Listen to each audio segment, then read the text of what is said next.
Incredible how fast CEO David Risher, the Lyft CEO, reacts to a passenger, right, who got deactivated, immediately reactivated her. I mean, David, if you would take care of drivers as fast as you take care of riders, your company would be successful, because it would show that you are listening to drivers. It would show that you care about drivers. Obviously, your priority is to the people that pay the fare.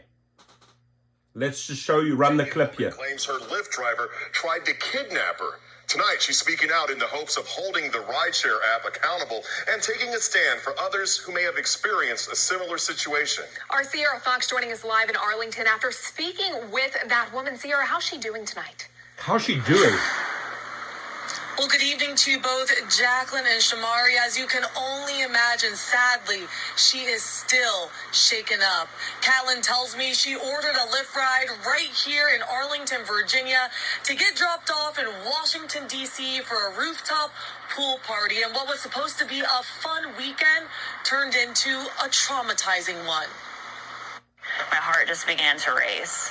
I was like, you hear about stories like this, but you never expect it to be you. A Lyft ride takes a wrong and dangerous turn. Catlin posted this Twitter thread that now has more than 1 million views and thousands of likes and retweets. Starting with, on Saturday, June 17th, I was on a Lyft ride in Washington, D.C. that made me fear for my safety. I noticed the driver making a few wrong turns, really prolonging my ride, and he actually nearly hit a car in front of him. Stopped about a foot from that car, and I was immediately on alert after that. She wrote, "We continue driving, and I notice he navigates off the Lyft platform to input an address into his own GPS. Catlin noticed they were heading in the opposite direction of her destination. She thought she was being kidnapped." Catlin was disappointed with the driver's reaction after making several attempts to talk to him about what was going on. His response just seems so sinister and evil. That's why Catlin jumped out the car and ran away. Now she's warning others about the man responsible. He drives a white Toyota Prius. His first name starts with M and his last name starts with S. Lyft deactivated Catlin's account after the situation. However, now it's reactivated. The CEO commented on her post responding with, "I'm so sorry you've gone through this, Catlin. Let me have a look. We can do better." After one, the situation that happened to me, and two, how Lyft treated me after, I do not plan to use Lyft. I actually have used Lyft for 6.5 years, and I think that's going to be my final ride. A Lyft spokesperson just responded to Fox 5 with this statement that reads in part, "We take reports like this seriously and always work to take immediate and corrective action. Regrettably, our first response came up short, and therefore we have reactivated the rider's account and contacted her to offer our support." Catlin says in a world where women are kidnapped daily and there's a rise in human trafficking, a person in this situation should be heard, not punished. Wow. So it's perfectly fine. It's perfectly fine, ladies and gentlemen, it's perfectly fine to punish drivers. Perfectly fine. Nothing wrong with it, right? And I cannot believe how quickly, David, you reactivated her. I cannot believe how quickly you communicated with her, right? Because obviously, listen, I'm sorry what you went through, lady. But I represent the drivers in this channel, and I can clearly see that CEO David Risher does not stand up for the drivers. Quick response to a passenger, reactivated, sorry, a personal apology. When would a driver dream of getting a personal apology? This lady, glad you're back on the platform, glad you are safe, but my message here really is to the CEO, right? Your priorities lie with your riders. Now, ladies and gentlemen, I can tell you something.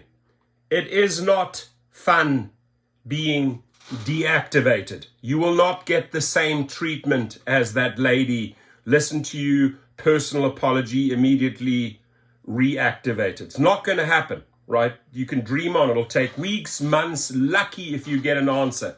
Come straight to us, because what we do at Gig Rocket is we force the company to act, right? You go to the review team, you file your little in-app appeal, and you are in the hamster wheel forever. You will not get David Risher or Dara Khosrowshahi reaching out. You won't get anybody reaching out to you, and you're losing money day by day by day by day by day. What we do here, straight to their legal department. If you do not act, you will pay, right? Again, if you do not act and reactivate, you will pay. Now, sometimes the driver does not tell us the entire history, multiple warnings, multiple violations. Obviously, you got to be truthful here. Hey, this and this happened. They accused me of doing this, deactivated me immediately, accused me of smelling like marijuana, accused me of speeding, accused me of being under the influence of alcohol. Just a bunch of gigantic lies by riders. Way more. This lady is a single isolated incident, right? There are few of them, right? The majority of the stories, false stories, come from riders. The majority of the deactivations happen to drivers, right? That's a fact. So the driver here, I would say in a ratio of 99-1, is the individual that gets deactivated. We have to do the work. We don't get this VIP treatment like this girl did. She went straight to the media.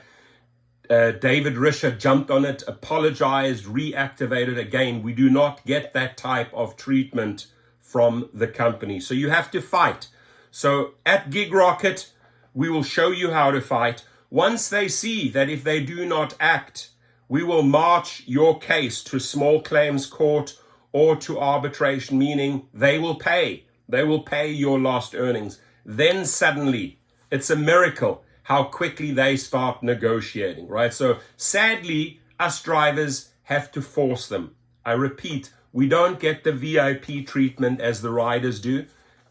You will never, ever get a personal tweet or email or call from David Risher saying, hey, you know what? Sorry, we wrongfully deactivated you. Now, David Risher, going back to our first conversation, you and I, not 15 minutes, 30 minutes, we talked about this. We talked about that you need to put wrongful deactivations on fast track. Why don't you start treating, I said this to you personally on the phone, why don't you start treating drivers the same way, the same speed as you did with this lady? Wrong accusation against driver, let's get them back on the road. I haven't seen anything yet, and I'm giving you the most valuable input. Then I wrote your assistant Sona an email, right, where I'm going to save you millions and millions and millions and millions of dollars. Read it, right, because it makes sense. And I'm giving the company another week, and then we go to trial. So if you want to spend a lot of money, if you want to spend $700,000-$800,000 on me, go for it. If you want to save millions of dollars, start following my basic advice. I work on the street. You work in a CEO's office. Very, very big difference. You do not know what your driver soldiers are doing on the ground, battling it out every day, right? You make number decisions at the top. I will show you how to make a smart numbers decision and several smart street decisions if you start following my advice. Have a good one. Your comments, please.